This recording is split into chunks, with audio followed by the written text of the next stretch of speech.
Qu'est-ce que le moi supérieur? Ben, en fin de compte, le moi supérieur, c'est une partie de nous-mêmes qui vit dans le plan divin, dans l'invisible, dans le soleil même, et qui est en contact avec nous. Il vient un peu comme ajusteur de conscience par moment. Il nous inspire, il nous guide, il prend soin de nous. Mais pour qu'on puisse rentrer en contact avec lui, il faut être en résonance avec lui. Alors, c'est pourquoi chaque matin, durant l'été, à partir du mois de mars, on peut aller au lever du soleil et on peut parler avec notre moi supérieur à travers le soleil.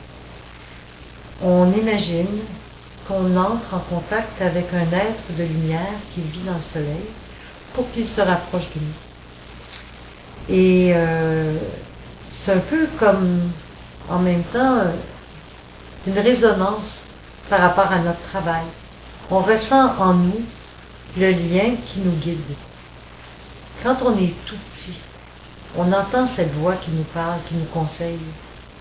Et c'est la voix de notre moi supérieur qui nous guide, qui nous indique qu'est-ce que c'est qui doit être fait, comment on doit le faire. Souvent, on ne veut pas l'entendre.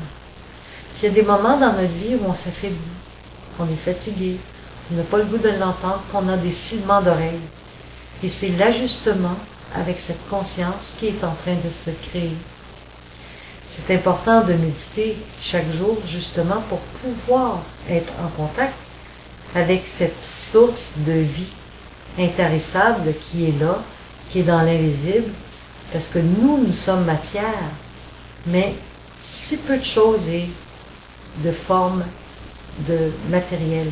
On s'imagine qu'il n'y a qu'ici qu'on existe, mais en réalité, nous existons ailleurs aussi. Et cette particularité, c'est ce moi supérieur, c'est notre écho.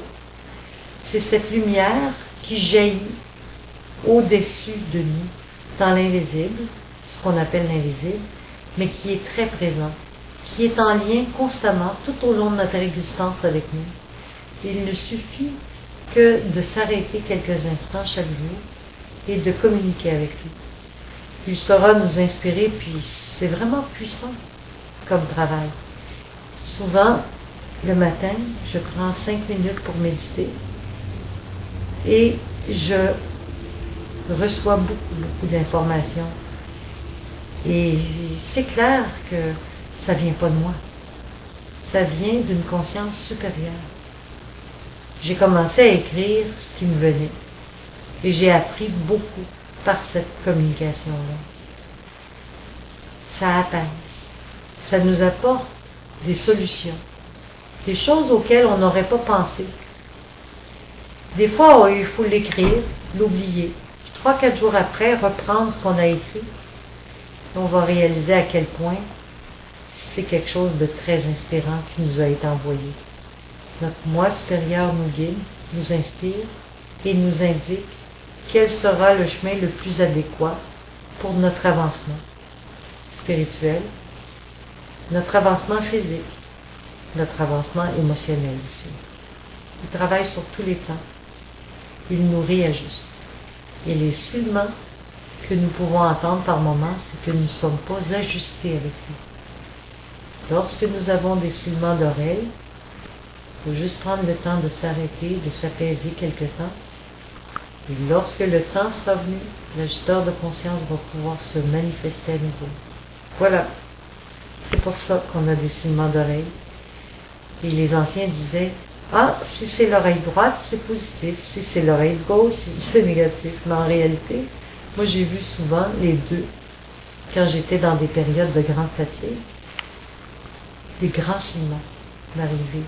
Des épouvantails incroyables.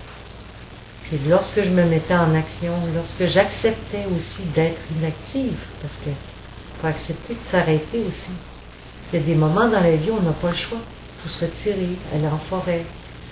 Marcher dans la nature m'aidait beaucoup à ces moments-là.